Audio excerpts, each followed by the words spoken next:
This is how to add a LinkedIn link to an Overleaf resume.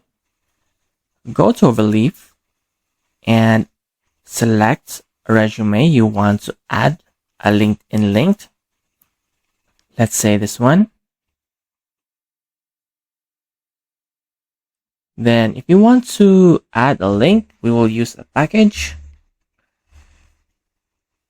We will select use package and type hyperref. Then if you want to add a LinkedIn link after phone, we will add a new line. Then let's type LinkedIn. Then we will use href on the first parenthesis. Paste your LinkedIn link. Then on the second,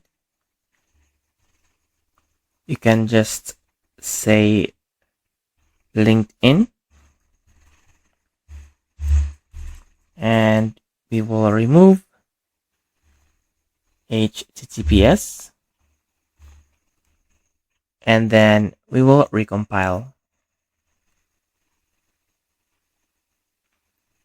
Then hover to your LinkedIn, and you can see here a LinkedIn link. So this is how to add a LinkedIn link to an Overleaf resume.